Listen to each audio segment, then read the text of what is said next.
You're listening to the Whole Church Podcast. Our efforts to educate and unite the church are made possible thanks to our sponsors on Captivate and on Patreon. You can get bonus content of our show on either of those platforms or on Apple Podcasts with a private subscription to the Amazal Ministries Podcast Network. Exodus 35, verses 10 through 19 in the Christian Standard Bible. Let all the skilled artisans among you come and make everything that the Lord has commanded. The tabernacle, its tents and covering, its clasps and supports, its crossbars, its pillars and bases, the ark with its poles, the mercy seat, and the curtain for the screen, the table with its poles, and all its utensils, and the bread of the presence, the lampstand for light with its utensils and lamps, as well as the oil for the light, the altar of incense with its poles, the anointing oil and the fragrant incense, the entryway screen for the entrance to the tabernacle, the altar of burnt offering with its bronze gates, its poles and all its utensils, the basin with its stand, the hangings in the courtyard, its posts and bases, and the screens of the gate of the courtyard, the tent pegs for the tabernacle and the tent pegs for the courtyard, along with their ropes, and the specially woven garments for ministering in the sanctuary, the holy garments for the priest Aaron, and the garments for his sons to serve as priests. Here Moses is having the children of Israel prepare the tabernacle in the way that God commanded. We see everyone working together for like arts and crafts and stuff. We're doing tailoring robes and decorating the worship area. Even though we're no longer under the law of Moses as Christians, we still believe that aesthetics can play an important role of worship. Keno Cannady, Rev Keno, why do you believe God had the people of Israel put so much into the decor of their worship area?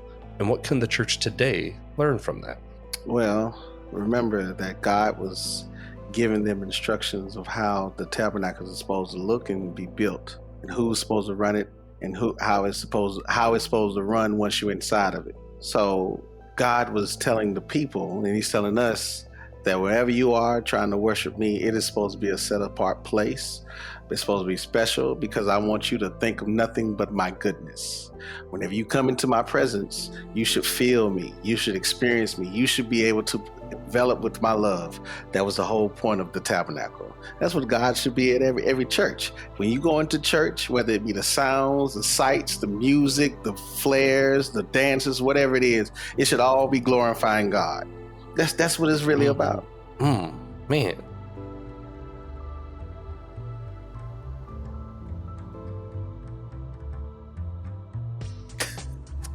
Hey guys, guess what?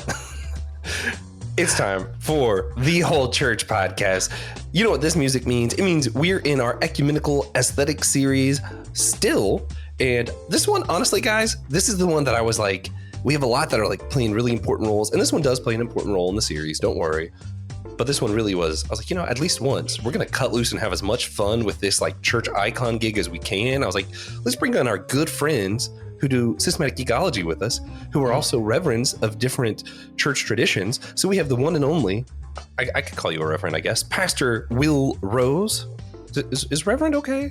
It's like Lutheran. I go by Reverend Rose, the Honorable Pastor Will. I've never been called the Honorable. That's funny. I have been. He called had a halo before we started, and then he moved. He changed up on you guys. I've been called P Dub for Pastor Will before. You can also check him out. I know I mentioned systematic ecology. We're part of the Ant Network. We have the homily now with Pastor Chill Will from Chapel Hill. That's true. You can hear some of his sermons on the network as well. Mm-hmm.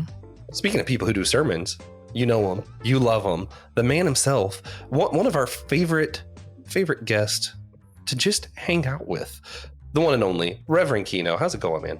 How's it going, guys? It's been a while since I've been back on the Whole Church. Yeah, man. It's good.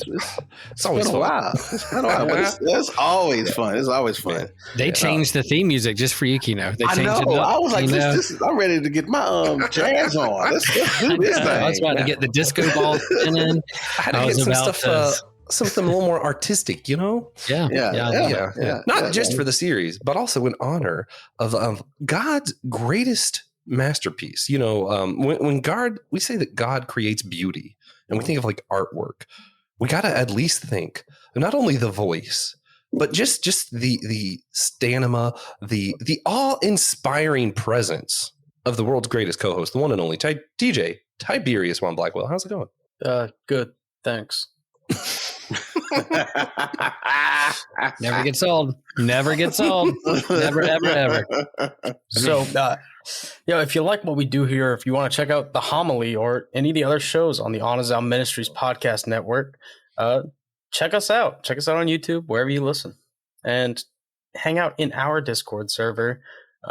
We feel like we're not getting enough interaction out of you guys. We'd like to get some more of that. So, not to beg or anything, but please. Yeah. Well, and now, guys, I have a favorite spiritual practice that engenders unity without fail, and that's silliness. So we like to start our episodes off with a silly question. Today's a fun one because, man, I just knew we'd all have fun with this.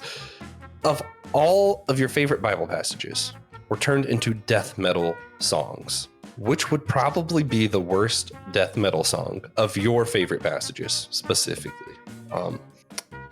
TJ and I'll go first. TJ looks like he's thinking.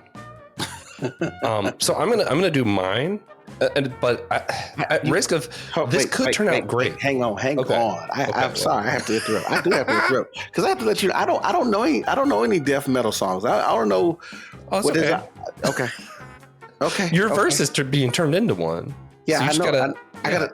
But I don't know the tune. Doesn't know to what it think sounds about. like. Yeah, I know. Yeah, so there's a whole bunch of versions that I could choose. Yeah, it depends. Yes. It depends on. So here's my thought. My thought is I'm gonna go with. I don't remember what the verse is, but it's the how good and pleasant it is when brothers get along together in perfect harmony. Okay. But I have to put the asterisk of that could end up being a great song if it's done ironically. Yeah. I'm just unsure. TJ has got to be the best equipped of us to do this, which is why I did it, because I was like, none of us will be good, well equipped for this. So I thought it would be fun. I just don't think it's a good question. I don't think there's. Sorry. Too late now. There's a verse that you could turn into a song and the song itself be bad. A death metal song? Yeah, it's not relevant what the genre is. You can make the song good despite the verse. What would be the most challenging to make good? I feel like Jesus Wept might be challenging because it's just not long enough. No, it'd be what do you so do with good. that? Perfect death metal. That's the perfect death metal. Do you remember in Scott Pilgrim versus the World, they had just that one song that was two verses? Yeah. All right, so I got one. I really think this is the best one. I think you turn the entire book of Job into a death metal song, and you get a prize if you can listen to it all in one sitting. then you get like a map prize. I don't think that would be bad though. I think it would be good. It would be bad because it'd be long. It'd be long. Yeah, you're sitting there listening to people argue about God and pain and suffering. Death metal. Isn't there like a trend in death metal songs to have like really long songs for some reason? Maybe. A lot of I don't them, know. I'm not in that. I'm not in that world. I'm not in that world yet. I don't even know what it sounds like. I don't there know are nothing. specific genres of metal and death metal subgenres. I know metal. Focus on them being longer. Like you get drone metal, which each note is just held for sometimes minutes at a time. TJ, just pick an answer. I'm ready to move on. I say Job all the way through. You get a prize. The band will send you a prize or a medal or some kind of certificate if you can listen to it all in one sitting. That's my. I'm gonna go with Psalms 38 5-8 again. Okay. Also, I think the fall of Babylon in Revelation might be bad, but only because I think if they do the exact lyrics, it would probably get whatever band canceled. Yeah, I think they just would be banned from the radio because there's some language in that one.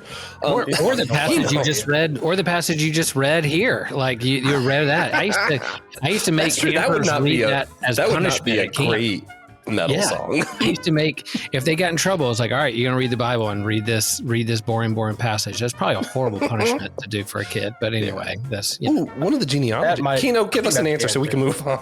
I have nothing. I don't know. I don't know. What's your favorite? Keno's answer is Matthew's 1. There you go. Matthew's 1. Yeah, the whole genealogy. Oh, there you go. Yeah, nice. Yeah. I do now. I think Exodus 35 10-19 would be awful. Yeah. There you go. Good.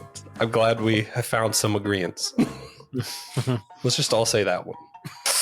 Got it. So, There you go. one of the main reasons we're doing this series is because of our belief that beauty can bring people closer to God and to one another.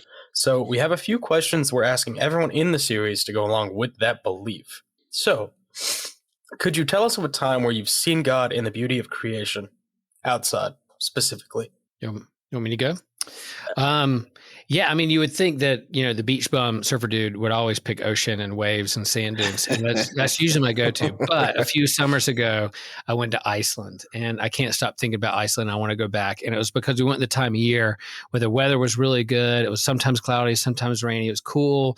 It was sunny. The coastline's great. But you'd be driving down the highway and you see a majestic waterfall and you think, that's the most incredible waterfall I've ever seen in my entire life. 10 minutes later, down the road, oh my gosh, that's the most majestic, beautiful waterfall I've ever seen in my entire life. 10 more minutes down the road, another one. So it's like the land of waterfalls and water and glaciers and volcanoes, and like the birth of Earth. It emerges out of this island. And so, it's a magical place. I could not help but feel that I was in a place of just awe and wonder, and really kind of the emergence of an ongoing creation happening in front of my eyes. So it was great. Okay. That's I like good, it. Will. I like it. That's What about you, Keno? Any beautifully angelic places of falling water? Well, so like Will, it's truly, whenever you step outside, you should take notice of his creation. And I would say the better question is, have you paid attention to it? When the last time you paid attention to his creation? And that way you will say, hey, I'm now noticing what God is, because the God has created it all. And I'm not trying to be metaphorical or just give this blanket answer, but the truth is that in trying to understand God and how God moves, we forget that God has also made it the created world that we see.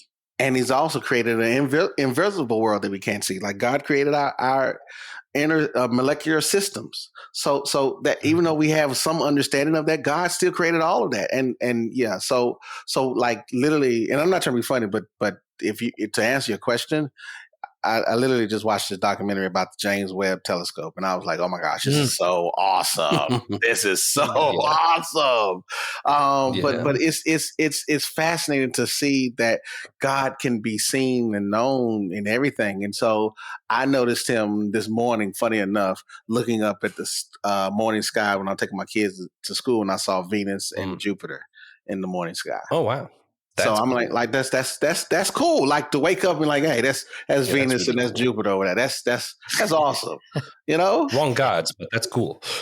Well, we're not talking about the gods. We're talking about the planets. I know. I just can't help it. Yeah. You walk outside and Poseidon is on your porch. On my porch, Hey, this is smoking a my cigarette. life. I You saw know, it this morning. Yeah. making everything wet outside. I don't like that. So we'll start with Keno this time.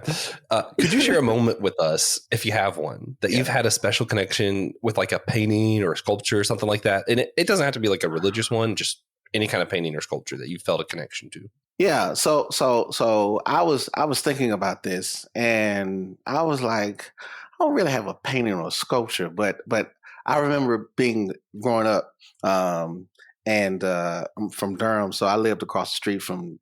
Well, not across the street. To me, it was across the street, but it was 2 blocks from Duke University.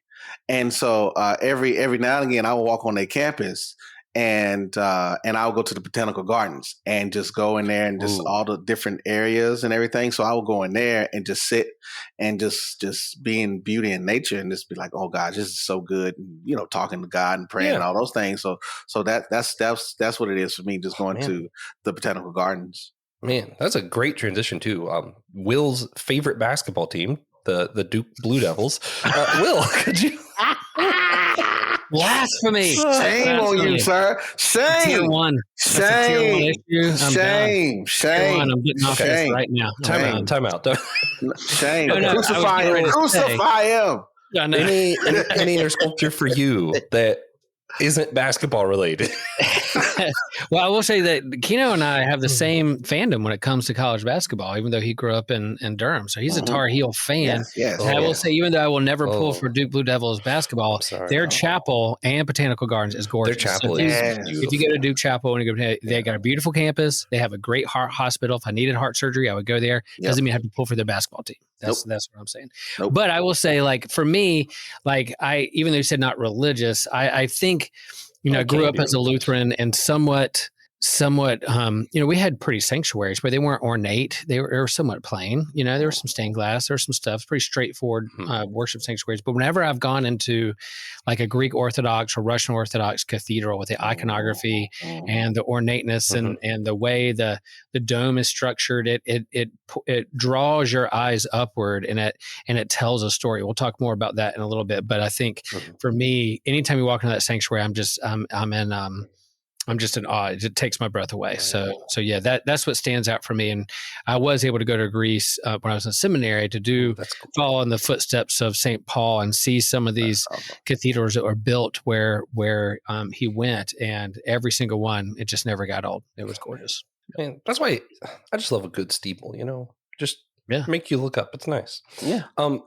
So there have been a lot of different studies out there that show that there is a healing aspect to just perceiving beauty, in the world. Do you believe, I'll start with Will, do you believe there's a reason why God wired us this way, that there's a healing aspect to beauty? Yeah, I think that's the deep down entanglement and relationship we have with creation itself. Like I when it says we're creating the image of God, I don't necessarily think that God was created looking like me with two eyes and bald head and a male or whatever. That's not what it meant. It meant to be creating the image of God is to be in the image of love and to be able to create, to be a co-creator and to bestow beauty and enjoy. Just as God said, it is good. When we look at things, we can be like, man, that is good. We know beauty when we see it. So that creating the image of God, mirrors what God was doing there from the very beginning when God was declaring creation good. Yeah. How about you, Keno? You have anything to add to like why you think we were wired where like seeing beauty can have a healing power on the human body? Well, it's not just seeing. So seeing things can invoke a lot of things, but the sounds, just like music can, and hymns can, and just chants can as well. Like literally, certain chants will give you the same type of euphoric feeling that you would get at a Beyonce concert. I'm not trying to be funny, but that's literally what happens sometimes. Like seriously.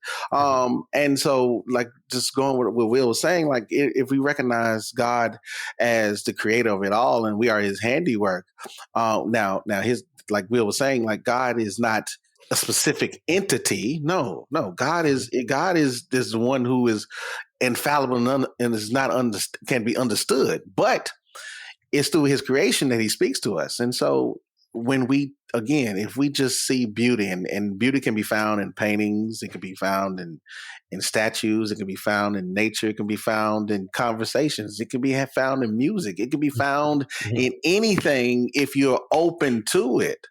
Well, here's the thing though, it could be manipulated too. Like, not trying to be funny, but going back to the Beyonce concert, like, you got thousands and thousands of people going to Beyonce, but they ain't going to church.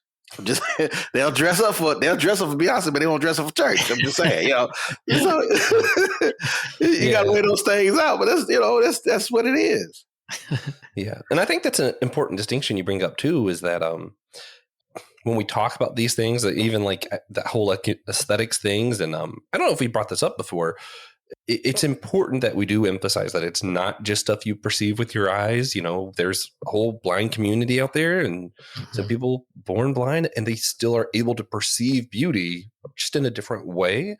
And I think this conversation is still relevant for that community as well. True. Yeah. Yeah. So wait.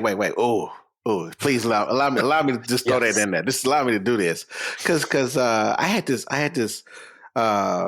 We're teaching about Jesus in Bible study. I'm sorry, we always teaching about Jesus in Bible study, obviously. But no, we're looking at a book. It's called "Who is Jesus and Why He's Important" by Daniel Harrington. And And we're looking at Jesus' teaching on the parables, and we're talking about how you can understand God's kingdom through the parables, right? And the author said that it's hard to understand God's kingdom because it's mysterious and it's invisible. Yes, I understand that. I agree with that. But however, I said that I disagree with this cannot be described. And you saying that about a blind person reminded me that when we're talking about understanding God's beauty, and understanding like how the richness and fullness of who God is, we have to remember that God's beauty just can't be seen. Again, it can be felt and taste and everything. Like it could be all of those things. Yeah. So that's what I want to say. Taste and see that the Lord is good. Amen. It doesn't say see that the Lord is good. It says taste and see. The Lord is Let's good. get some unleavened bread and wine out. Anybody? Do it. Yeah, no thanks. So before we get to the more unique aspects of this episode, there is one segment we've been doing in each episode for ecumenical exegetics, which is called the Artist Corner. I have a few questions. I'm going to read them in random order. We probably won't get to them all with you two because we only have 7 minutes. We're going to answer as many of these as we can, but in 7 minutes. So there y'all ready? Ready. I'm ready. Start the timer. So, what kind of wall decor is around your church, and what is the significance of it? Will? We have some paintings, not necessarily, how do you describe them? They're not necessarily abstract, but they're symbols. They're paintings around the room from a member of our church who is a local artist, professional artist. And these paintings symbolize the sacraments and like the seasons of the church year. So we don't have stained glass there in our worship space. Our old sanctuary does. That's now a reception hall, but we have these kind of paintings around the wall that point to sacramental theology and the seasons of the church year. They are beautiful pieces too. How would you describe those colors? Because the colors are really what stood out to me when I visited. Yeah, it's bright. It's like the season of church year. You got blue, greens, reds, kind of drawing you into kind of earthy tones. So yeah, it's kind of spread out like the seasons of the church year have its own distinct color. Yep. I really like it. Josh, please don't steal our guests' 7 minutes. It's our 7-minute Keno, conversation. What kind of wall decor is around your church, and what is the significance of it? So around our church, we don't have any stained glass windows. So we have pictures of family praying together. We have the Last Supper. We have something about our denomination. So the AME Zion Church. Might be a poster or flyer about our bishops or something about the Connectional Church. Then we have something about Black excellence. Then there's some Bible scriptures, and then some famous quotes. Then there's church announcements. So all of this not just around the sanctuary itself or inside the sanctuary, it's also inside the fellowship hall, inside the church, and those things. So there's a lot of things that we have hanging up around the church. So Keno, do you prefer hymns or modern worship music? Both. I like both. I like both. I listen, a good hymn. Listen, a good hymn sung good, yeah, it'll get anybody going. I don't care, yeah, get anybody going. But gospel music, worship music is also good too. So I like both. All right, what about you, Will? Mostly hymns from a hymnal, but we have a few contemporary songs sprinkled throughout as offertories are sung by the choir. And by contemporary worship songs, we mean those written in like the 1800s, right? Definitely, yeah. Okay. Just wondering. Yeah. So, how do you use music or other art in your worship services, Will? Mostly is a liturgical service that uses like the ancient Kyrie and hymns of praises from way back when, from the early masses, from the early church worship style and flow, and then hymns and word as sacrament. We have often used skits or someone painting in church on a kind of a high festival Sunday, or a guest preacher or artist that will come in, but that's kind of rare. But mostly we're in the liturgical flow of the liturgical seasons and kind of what's wrapped around the seasons of the church year. All right. What about y'all, Keno? How do y'all use music in worship?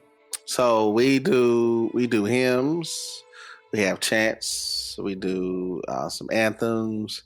And then we do gospel songs and praise and worship. That's typical, but it depends on which church. But in my church, that's what we use. We use all that. I'm allowed follow-ups in this section. Chants. What kind of chants do y'all do? We do the threefold amens. We do all things come of thee, the doxologies. I can't think of any other one. That's cool. All of those in the hymnals That's cool, too. though. Those are the ones I can think of on top of my head. But we have a hymnal and all of our chants, and we got spirituals. We got there's a whole bunch of stuff in our hymnal. I realize. That's cool. Yeah, there's kind of the ancient Kyrie eleison, Lord have mercy. There's like a pattern, liturgical pattern where people will chant back and forth, the congregation. This stems back way back before they had amplification or microphones as a way to articulate and kind of carry that tune throughout the whole long sanctuary or cathedral so that people could hear better acoustically. So there's a reason. Sometimes way back when they even chanted the entire gospel reading. They didn't just read it, they chanted it because that was a way that people would be able to hear it in a new kind of different way amplification. So, when you saying that reminded me that in some black churches, listen, we're gonna keep talking. That some, even though the slaves could not read, there might be one individual who could read, and so they would line the hymn. And what that means is that one person would read the line, and then the choir would repeat after them in a type of meter. Cool. Okay. 3 to 4 or 3/4 or 1/4 meter. So if you've never seen a hymn choir, I would advise you to go and Google and look up on YouTube just a hymn choir, and they'll line out old hymns, but they'll sing them in a certain way that you've never heard it before. But ooh, boy, when they get that foot, get the stuff in, and this is the soul wrenching, soul crying, and soul filling songs right there. Love it. All right. So, do either of y'all's churches have statues that we could discuss? No, None. none. Nope. No. Yeah, not a lot of statue churches here. No. I mean, I've been to Catholic churches where they have the Stations of the Cross that has either been paintings or miniature sculptures around the church, but the Lutheran Church does not have statues. We're not against it; we just don't have it. Yeah, same here. We're against it. I don't know why they're against it, but I do know why, because they don't understand. But it's just silly.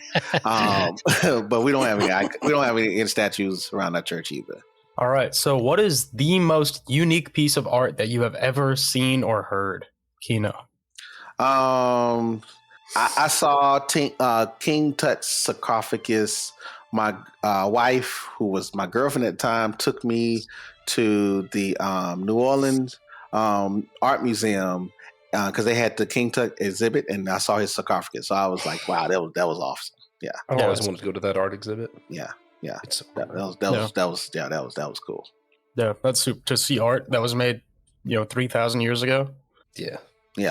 That's Yeah. sick. Yeah. BC, before Christ. I don't know if it's the most unique. For me, I remember a few years ago taking my family up to New York and went to the American Museum of Natural History. And so a lot of it is science-based and evolution-based, and we're in there enjoying this museum. And there amongst it is like a quote from Francis Collins, who's also a Christian, but also a man of science, who was ahead of the Genome Project. And he had a quote about like faith and science working together here in the midst of like this museum of evolution and the history of the world. And I was taken back by that. I was like, oh, that's so cool that they allowed that to happen. Of course, I Googled that phrase and Francis Collins, the controversy around it. Both scientists and people of faith were like, why is this together? And why are they working together? But for me, it just kind of sums up kind of where I am in my faith and belief in science, and seeing them go hand in hand together in a museum to lift up the wonder of the world was very moving and surprising for me, and glad it's there. Yeah. I feel like, Will, you get to have a fairly unique perspective because you get to see the most unique painting because we all know God paints with waves. Ever. It's different every ever time. moving, ever flowing, never the same. There's patterns, but every wave is different. Yeah, it's true. Yeah. All right. I do think that's the full 7-minute allotment. It's a little more than 7. Yeah, it was a little more, but we got more of the questions than I thought we would. So yeah, good for us. The thing is, though, I feel like I'm glad that they didn't do this, but I feel like sometimes people treat it like it's like a speed round. But I'm like, I feel like it'd be really interesting if someone took that as a challenge to spend 7 whole minutes on one question. Like, okay, yeah, I got this. You know? Yeah. Challenge accepted. So if any future guests are listening, speaking of which, TJ wouldn't let me take any more of y'all's time up, but I wanted to mention when you were talking about like how the chants used to be done, a lot of the Orthodox Church still does that. So Christian Ashley, another guest of this show, does a few other shows, Systematic Ecology, Let Nothing Move You. But me and him both visited Father Jonathan's church, who's going to be on this series in a couple weeks. And they chant most of their service still. And it's pretty cool. So if you get a chance to visit a Orthodox church, it's cool. Yeah. Was it moving? Was it a moving experience? I found it moving. Yeah. I don't think Christian did. Christian, we love you. We love you. We love you, Christian. We love you, Christian. We do want this week to focus on some Christian iconography. Why can't I speak today? Iconography. Could y'all explain what is iconography, and is it the same as comic books, and how is it different from idol worship? So you got 2 comparisons to make.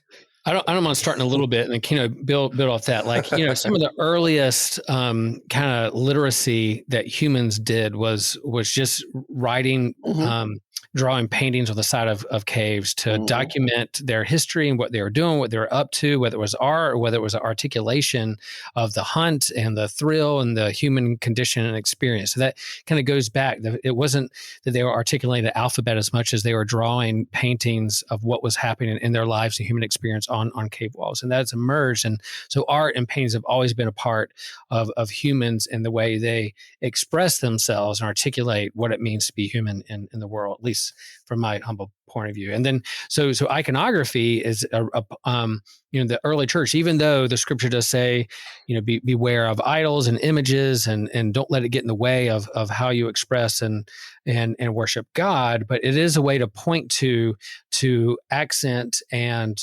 facilitate and draw your mind and heart to the story and love and grace of God. So in Greek, icon, EIKON, is a Greek word that means image, and then graphe, GRAPHE, is writing. So is image writing. So iconography is an image that tells a story. And so in a sense, it is a graphic novel. It is a painting or a picture that is an image that is used to tell a story of what's going on. So the early church would do these icons of events in Christ's life, knowing, as we talked about in terms of literacy, only the 1% or the top, there were only a few people who were literate or who could read and write. So they would use these images to articulate and share the story of Jesus himself. So they built upon this kind of biblical literacy on these stories of Jesus. They would do these icons or iconography to adorn the worship space so that people were entering into the life of Jesus literally and pointing to what this story is. And so, real quick for those listening who aren't in comic book world at all, because I know there are some of you who have zero context. Graphic novel, when he said that, he basically just meant comic books. So right. We don't mean as graphic as a sense of like scandalous or like rated R X.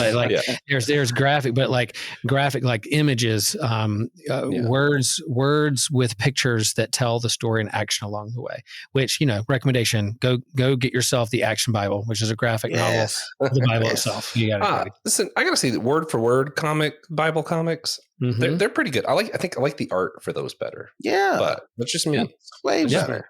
Way better. Yeah. What I leave out, Keno? What's in there? No. You. I think you touched it on. You hit every good point.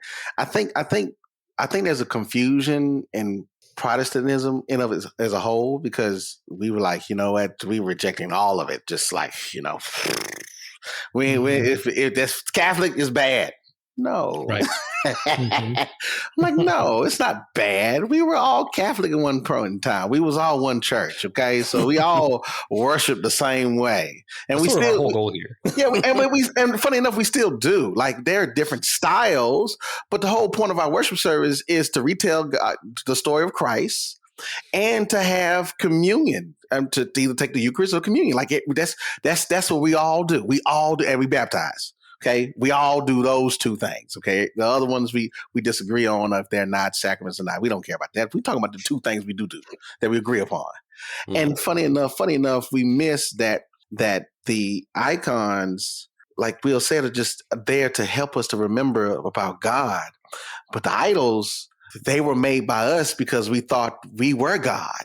Because this the Bible says, and forgive me, what the Bible says in Psalms 106 verse 20, they traded they traded their glorious God for statues of grass eating bulls.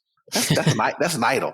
That's an idol. Yeah. No, you don't need to do that. What God was saying was, stop putting your faith in the stuff that you think that you did, and put your faith in the one who created it all. Like literally, don't think that because your idol can only eat grass. That's all. You're worshiping grass eating idol or deity. How messed up is that? And yet, but it's just saying, like, so. But icons, funny enough, in the truest sense, help us to remember and to give us our attention to be drawn to God through the image. Mm-hmm. Yeah, and to pull that understanding a little bit further, the image, like, I have pictures of my family around the house, and I have a picture of my dog that just passed away this past summer. So that picture reminds me of the story and how important these people are in my lives. But I would never, hopefully not confuse the picture for the actual person. Like if Hannah walked in the room and I'd be like, no, get away, Hannah. I really love this picture more than you. They'd be like, what are you doing? What's the matter with you? But no, it reminds me and points to stages in their life and how much their family is important to me. So these icons, point to the reality of how important God is to us. And I can understand why the Protestantism, there needed to be a change and a shift to Reformation, because some of these icons or relics became a means by which to manipulate the people and oppress them as a, to commodify God's love and grace. And so that's what needed to be reformed, and kind of this money-making manipulation that these things were doing to manipulate people or to force them. They're like, no, let's get back to the basic. That's why Luther and others were like, let's get back to, we're not against icons or images, but let's see what they do, or the cult around it, or the intention behind it. Let's get back to what they're really meaning and pointing to, and that is the love of God itself, and drawing us closer to God, not get in the way of God. Yes. Yeah. Right. I really like that analogy. Yeah. Will, you've mentioned a few times before that one of your favorite paintings is the image of Christ in the harrowing to hell, reaching out to Adam and Eve. What could you tell us about this piece, and why do you enjoy it so much? Yeah, I think Easter's my favorite holiday. I love Christmas. I love all the holidays. They all have their place. I even like Thanksgiving, I guess, Joshua. The best holiday. But Easter is why we're here, and why we're even having a podcast talking about this anyway. It's because Christ was resurrected. And I am too. It's a part of it. It's definitely not the main part. It's not the one piece. It is it is a part of it. So this icon I've used before in confirmation camp and camp to help give an image to our kids about what's really happening at Easter. And so there's this image. It's the icon of the I might be saying this wrong, anastasis, which in Greek means rising up. And so it's the Christ descent into Hades, or the harrowing of hell. And so on that Holy Saturday after Good Friday, Christ literally goes to hell or Hades, to the land of the dead, and grabs humanity by the hands and pulls them out of the grave. So in this image, and it's done in different ways, it goes back to like the 7th century.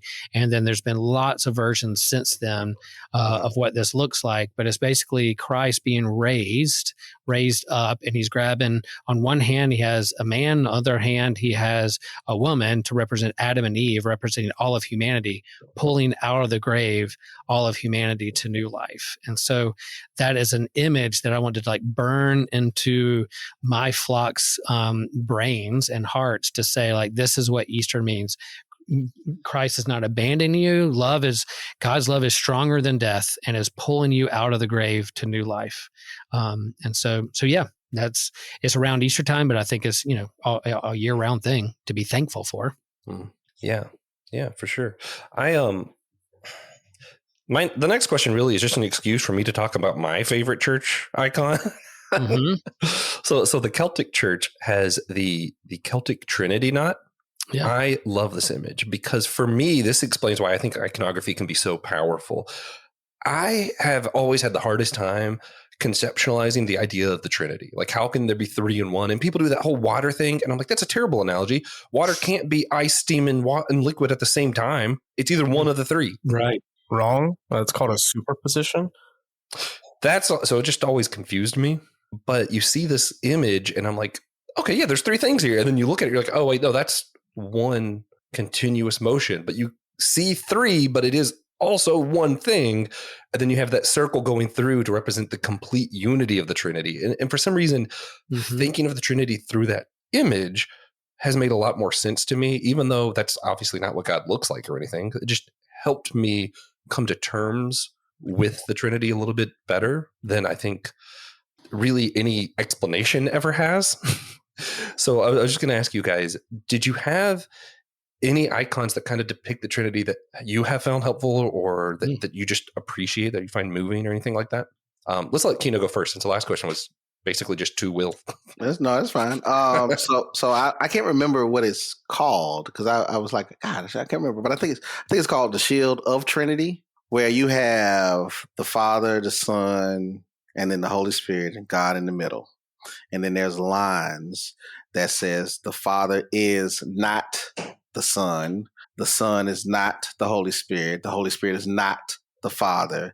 And then going into the center, you have the Father is God, the Son is God, the Holy Spirit is God, which just says that, yes, the Father is not the Son, but the Father is God. So is the Son is God. So that to me helped me understand the Trinity. Thank you.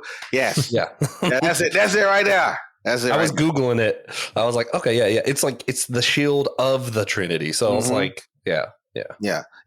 So cool. So yeah, that helped me. That helped me. Yeah. I like that. I think I remember being in seminary, and again, like the water image, they really guarded us against like modalism, different modes of way of God of operating as it falls short from the mystery of the Trinity. And it's such a mystery that it's hard to wrap your head around it. And again, like me, like Will Rose is a son. I am also a father. I'm also a husband and a pastor. Those are functions I am, but I'm still me. And when do I take one hat off on the other? I'm still the same person. So within myself, I have characteristics. So it's hard. Like I think one of the oldest, there's a Russian icon by Andrei Rublev called the Hospitality of Abraham. It's a 15th century icon of three angels sitting around a table, and it kind of points to kind of Abraham welcoming three angels to his household and his table. But then Christians use that to point to the hospitality of the Father, Son, and the Holy Spirit setting a meal for us. And so that's one. These three angelic beings sitting around a table with a cup in the middle is another icon of the Trinity that I would love to have in our church at some point. We have some vacant wall space. I would love for someone to come in and draw or write one of those, or get a huge icon of the Holy Trinity and put it up on a wall, since we are Holy Trinity Lutheran Church. And so we have another painting. One of the wall paintings in our church is like a tree. And in the midst of that tree, there's three interlocking circles to represent the Trinity, but also growth and green, and a season of Pentecost and this kind of growth in God. So yeah, there's a lot of different images that help kind of wrap our head around the nature of God. And I think it's good. They all aren't perfect, but then again, it's just us trying to articulate again how we understand and see God. Yeah. Two more real quick. Obviously the Trinity symbol in Kingdom Hearts is pretty much perfect. That's an inside joke for systematic ecology followers. But I was also going to just kind of plug, when this comes out, the most recent episode of Dummy for Theology, the other podcast I do, is all about the Trinity. So check it out. Yeah. I'd like to shout out the Treyarch logo really quickly. Shout out Black Ops 1. It's just like a Celtic knot without the circle. Yeah, sure not. Yeah. Yeah. Circle's important, though. It is. Yeah, well, it's there somewhere. Okay. Yeah. So one of the most interesting changes made in church imagery was one made during the Protestant Reformation. Big surprise. John Calvin objected to the use of the crucifix with Jesus on the cross because Jesus is no longer dead. Calvin introduced the plain cross, instead, and that's, I feel like, more familiar with most people now in this country. Meanwhile, Martin Luther did not share in this objection, which is why many Lutheran churches in Europe still use the crucifix. So we were curious about both of your thoughts on the legitimacy of the crucifix versus the plain cross. And I think Lutheran churches in America do use the plain cross, but I'm not sure. Yeah. I know in Europe they use the crucifix. Yeah. So what's up with that, Will?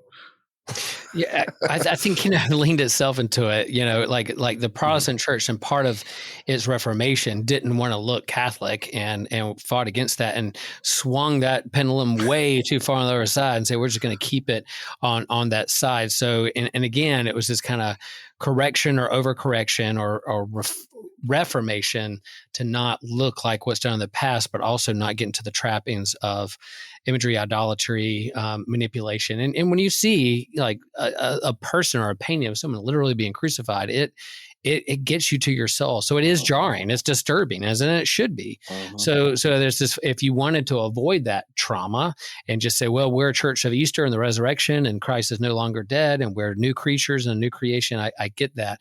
But I do think come Lent, come Good Friday, other aspects of our devotion and meditation, reflection on the meaning of faith, then you can't have Easter without Good Friday. So you can't have a plain cross without Christ crucified on it. And to see that grotesque, horrific image is important to our faith to understand what Christ went through. So I think it's a both and. For me, it's a both and.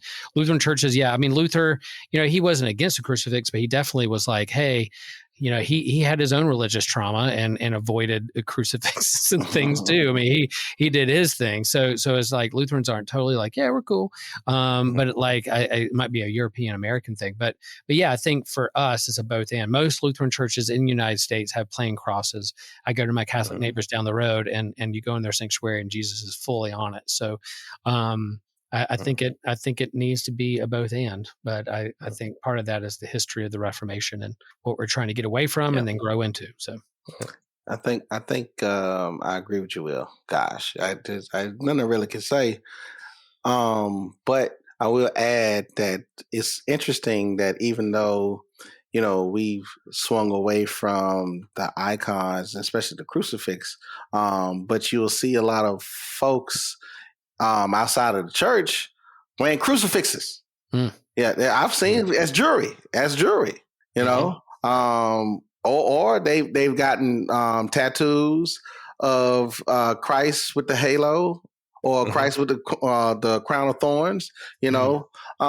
So I agree with Will. It should be a both, but I think that we miss that. It really does make a difference. But this is what I was going to say is that what you end up seeing, though, a lot of Protestant churches, independent churches, is that they're going back to some type of icons or pomp and circumstances in how they are dressing for service. Like literally, they got the whole. Do you think they're Catholic bishops? The stuff they be wearing, like they got the whole mirror and all the other stuff. Like, I thought we was Protestants. I don't think we, but this is what you got, apostles and bishops and all this other crazy. I'm like, this is just silliness. But that thing that we got away from, they're actually still doing. Like literally, that's funny enough that it. So I agree with Will that it's a both, and both of them are our heritage, and it's good to have the reminder. Yes, it's traumatic to think of it that way, but we need to be reminded because we easily forget. So I think that, you, like Will said, you go to a Catholic church and you just right there in your face, but but you are reminded when the change of the season, because when we're in Lent, we're supposed to be thinking about it anyway. So, but icons can't help. I'm curious to hear TJ's perspective on this one too, actually, but I'm gonna give him time to think about it because my thought process, I like seeing the empty cross on the steeple. And I like when we present to people an empty cross because we want to present hope to the world. Our Christ is one who has risen. But I think in the church, within the walls, and we're like reflecting on ourselves, I like seeing the crucifix. I like thinking of what sin, what do we need to repent of? Like, I want us to feel that burden, but maybe what we should be showing the world is that hope also. So I like the both and answers that you gave. Lutherans, Luther had a theology of the cross that he leaned into pretty hard, literally call it theology of the cross. And it is that, this surprising, unexpected way that God expresses love is through suffering, through humiliation, not kind of top-down power, control, manipulation, but rather from the bottom up or from the margins. That this theology from the cross is really what Lutherans lean into. That is counterintuitive and countercultural in terms of how the world operates, and so Luther's about that as well. Yeah. And Johnny Cash proven that that symbol of the crown of thorns is probably one of the most powerful. I mean, his cover of Hurt is definitely the best cover I think I've heard of anything. It's so good. Yeah. So I think I definitely see the validity of wanting to have the plain cross over the crucifix in some cases. It's, a fairly graphic image for young children to see. People who might be squeamish like that. True. He's getting crucified. It's up there. It's graphic. It's, I think the empty cross is just as significant as the cross with Jesus on it, because he's no longer on it. He is not dead. But I do think it's nice to have both, because they are different. They really symbolize different things at the end of the day, to me at least. And I think the Protestant church has done such a good job of like hiding the crucifix away from people. I don't think I saw a crucifix in real life until I was in like high school. Right. Yeah, no, it depends on where you live, because funny enough, if you live in Texas or somewhere in the Southwest, or where Catholicism is, even in Boston, Catholicism is really prominent up north, you will see crucifixes in Walmart. They sell them in Walmart. That is weird. They sell rosaries in Walmart. Yeah.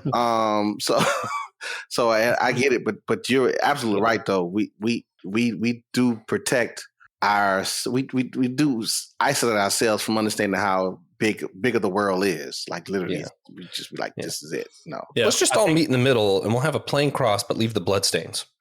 No, that's fair.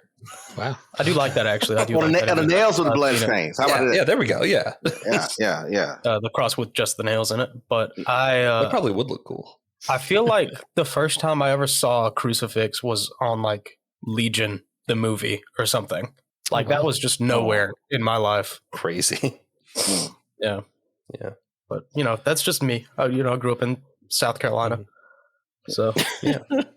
So, Keno, are there any other images or icons used in your particular tradition that you would like to bring up? Yes. So even though we don't have any icons, that we do use the Kemet in ancient Egypt image of the ankh. We do use that. We do wear the ankh. What's that look like? So I thought you was gonna ask, but that's kind of what it looks like. But it's just a little oval. Yeah. That does look cool. I knew what that was. I've seen that. I just forget the name for some reason. No, it's called an ankh. It's an ankh, and it's just a symbol of life. And so we will wear that as well. And I've a lot of black preachers will. It's not even Methodists. I've seen a lot of more black preachers start wearing it as well. But it comes from the Egyptian Coptic Church, so it's a Christian symbol. It used to be Egyptian, but the Egyptian Coptic Church said, "No, this is us. This is ours. This is about life." So interesting. Yeah, I like that. Yeah, that's cool. Will, what about you?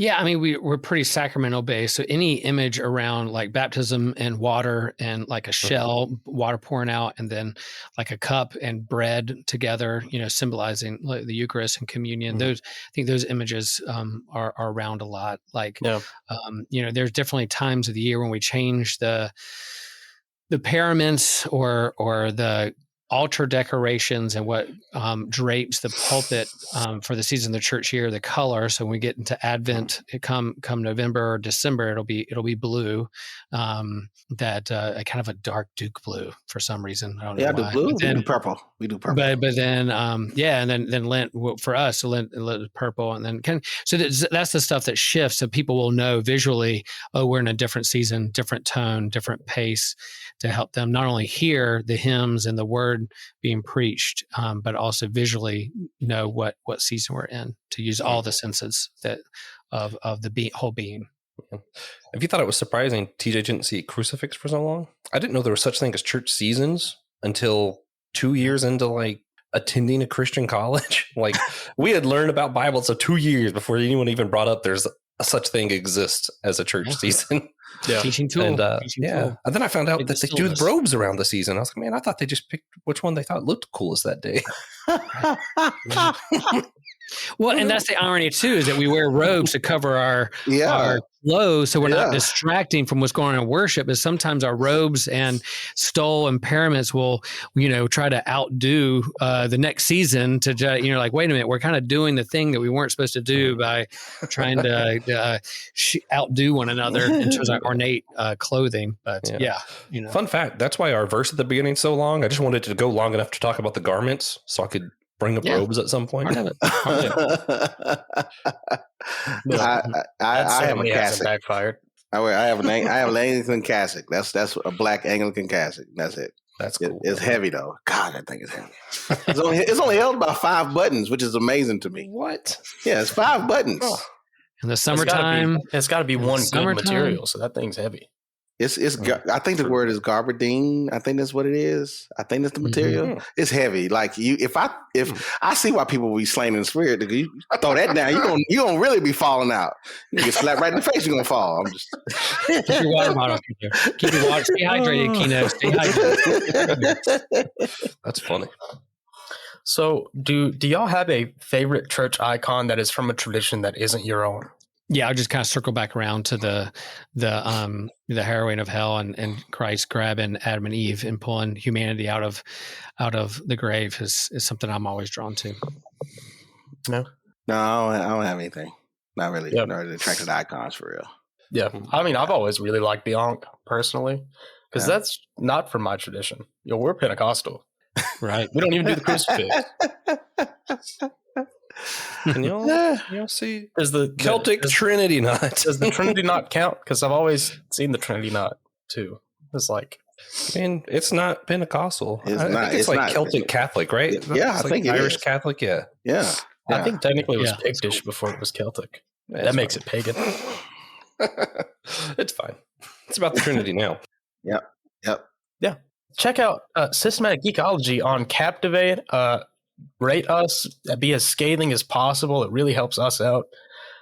All 4 of us here love to hear your just most deteriorating, virulent hate comments that you can muster. Which we're bringing up because all 4 of us are on that show as well. Yeah, you can listen to all 4 of us on Systematic Geekology, sometimes on the same episode. So if you Usually like not. this, check us out.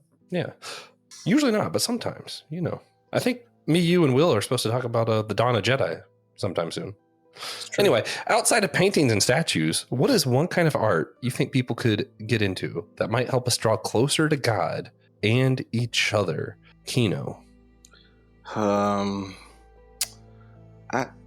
Funny enough, I'm gonna say this to the audience because I think most of our audience is probably from a Protestant background, more deep South. And anyway, go to a Catholic or Greek or even an Anglican or Episcopalian church and go inside and sit down and just take in all that you see and just relish in that type of environment, because we get used to being in our church, but sometimes going into a different church setting can also awaken something that's been dead or been asleep inside of us that truly it could be. So I would say go and literally look at the crucifix inside of that sanctuary, just to give you an idea of thinking back of what he did, even though you might know, but just to see it brings it back more alive and make it more vivid for you. So Yeah. Go to the Duke Chapel. Yeah. Do it. Or if you are Catholic or Orthodox, go to a really plain steeple with wooden pew church, like Old Baptist church. That's a good place to sit too. Go to the First Baptist Church. Yeah. This whatever says First Baptist, just go there. Just go there. Yeah. There's something spiritual about that simplicity, though. I really like. Man, it's good too. Both are good. Yeah. Yes, they are. Yeah. Will. Will. Yeah, I mean, I'm just going to build off that too. Like, I think you're right. Go find a cathedral, a downtown church. Most of the time, they're open. They leave them open for people to come in to have sanctuary and to go and sit. And as we talked about, iconography is an image that tells a story. And so, look around the room. What story is being told through the images around you, and read it, reflect on it. Let that draw the senses to your own prayers and the longings of your heart, and let that move you. I think that's a great idea. Yeah. I actually would like to say, I think, and this, I just didn't think about it until Keno mentioned it earlier, but I think botany, gardening is art. And I think gardening is something that can bring people together, especially if you're, starting at the same time or planting in the same garden. If you're lucky enough to be somewhere that has a community garden, definitely get involved. And if you're lucky enough to be somewhere that doesn't have a community garden but does have town hall meetings, go to those town hall meetings and start proposing that you start a community garden. Community garden, yes. That's what I did. And now Inman has a community garden. Wonderful. So, Yeah. That's I'm good. going to add one too then. Look for recycled art places. Just the sculptures are made of like recycled like bottles or cans and like all that other kind of stuff. Like Nice. something about that does always speak to me because it's like life coming out of, not from death, but from trash, which sometimes, I feel like trash. So I don't know. I connect with that. So what would the repercussions in the world around us be if everyone stopped to take the time to go to a beautiful Orthodox or Catholic or Presbyterian or Anglican or Episcopalian church, or start gardening, or go to an upcycle art center? I think we'd all get closer. Yeah, I think it helped Joshua see that himself. He's an upcycle. He's not trash. He's upcycled. Quick aside, Disney moment. There's a Toy Story. Was it Toy Story 4? That they have a song that is. I think it sounds like a gospel song, but it's the I won't let you throw yourself away. It's because the spork in the show thinks he's trash, so he keeps trying to throw himself away. I won't let you. That song I also won't speaks let to me throw in a yourself weird way. away. I won't Sorry, I'm let you. done now. Oh, sweet Jesus. Come on, TJ, hit it. So before we wrap up, we like to ask everyone to share a moment where they saw God recently, whether that be a blessing, challenge, mode of worship, curse. I always make Joshua go first to give us and our poor, inexperienced, selves to as much time as we need to think. So, Josh, do you have a God moment for us this week? Yeah, I'm going to continue the trend of just us sponsoring Chipotle for some reason. So those who listen regularly know I switched back over to Chipotle, started a job there. We're opening a new store. We're finally in the store. It's not opened yet. So this week, just working along the people that I'm going to be working with in management. And so this is like it's a 2-part God moment because it's both a blessing and a challenge, TJ. I'm doing both. They have just to be blessed with this group of people I'm working with who have such a great sense of humor, all passionate about the project. And I just have this community with them. And I love that group. And that's just such a blessing. And then I was challenged because we've also been working with the guy who built the building. Shout out to Billy if you're listening. He's one of the coolest guys ever. And the reason I say he was a challenge for me is because, man, he asked for a Chipotle hat and a Chipotle shirt like the workers have, because he's just so proud of this building he worked on. And he's just so like excited for what he built and to see what it becomes. And I'm like, man, I need to be as proud of my work as that guy is. Like I've not seen that in somebody in so long. And I'm like, that is such a challenge. So I need to be more like Billy. And, I have a great group of people to do it with. So I'm blessed.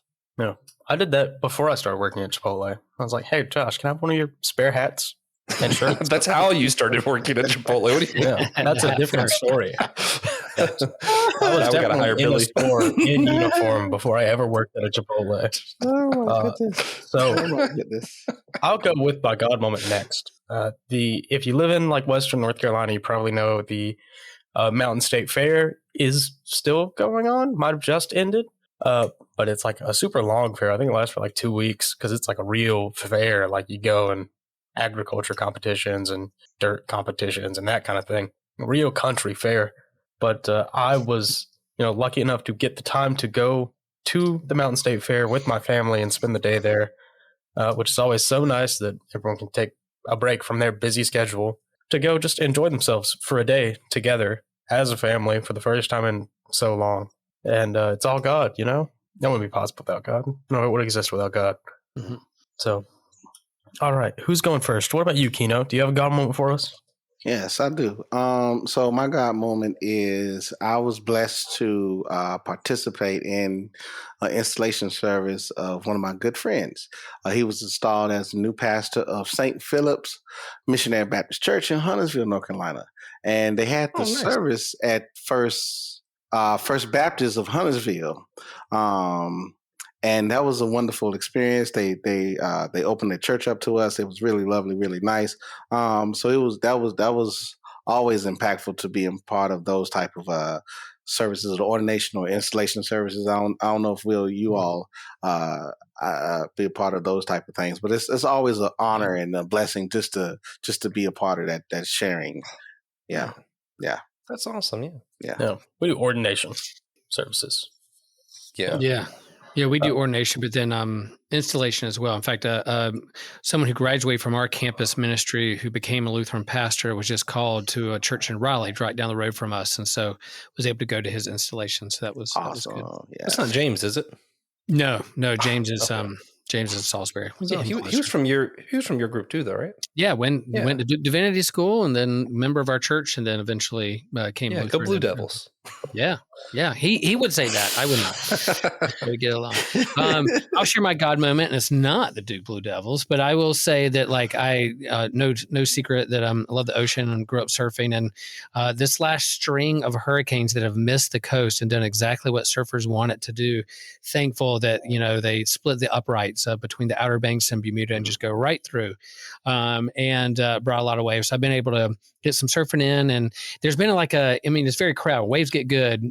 Surfers are there, hundreds of people in the water, and sometimes can get territorial. But I feel like the places where I surfed and the people that were out there, maybe I'm just older and don't care as much, but like I feel like there was wave sharing and there was way of encouraging one another and be like, hey man, great wave. Yeah, you go, I'll go on the next one. So there's that kind of, which you don't always get because East Coast waves are limited, but it was nice to finally catch some good waves after a long flat summer, but then also a good kind of unity out in the water among surfers that aren't always nice, but we were nice this go around. Praise God.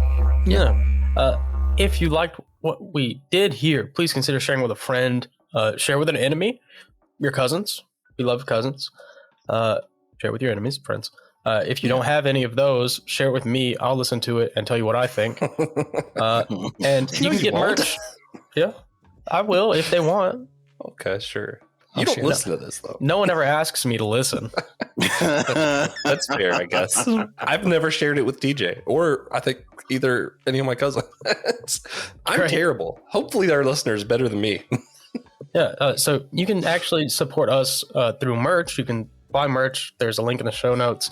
It's pretty cool stuff. It actually looks pretty good. I do dare say so myself. All designed in-house in our personal art studio, Josh's laptop. Yeah, he is not joking. Speaking of things produced on my laptop, most of the AMP network really is. But you should go over to the Evangelical Ministries Podcast Network. You can hear the homily with Will Rose. You can hear Dummy for Theology with me. You can go hear Christian Ashley, Let Nothing Move You, Brandon Knight, My Seminary Life. The Clydes do their own couples. Not really like a diary, more like a spiritual journey thing that they invite you guys to join in with them. All good stuff. TJ's going to be talking about hockey soon. I think we're about to get a football show on there. We have Systematic Geekology with all of us there talking about geek stuff. It's a great time. So check out the network, all those shows. You'll have fun, I promise. Yeah, and we hope you enjoyed it. Come back next week when we'll be continuing our ecumenical aesthetics series with Brother J.R. Martin, Dr. Peter Link, and Dr. Peter Beck.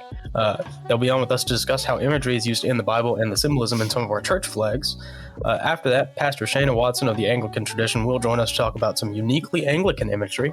And then Father Jonathan Resmini will be joining us to discuss how art is used in the Eastern Orthodox Christian tradition. And finally, at the end of season 1, Francis Chan will be joining us. Yeah. As a host. He is unaware Yeah. Yeah. So someone let him know that he has a podcast in waiting to take over.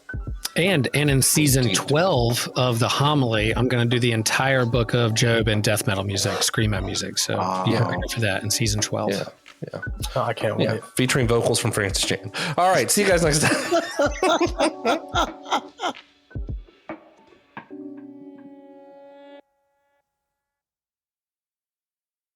Thank you for listening to the Whole Church Podcast. Again, you could always sponsor our show at patreon.com/the Whole Church Podcast, or on captivate.fm, or on Apple Podcasts. You can also leave us a one-time tip through Captivate. Thank you for listening.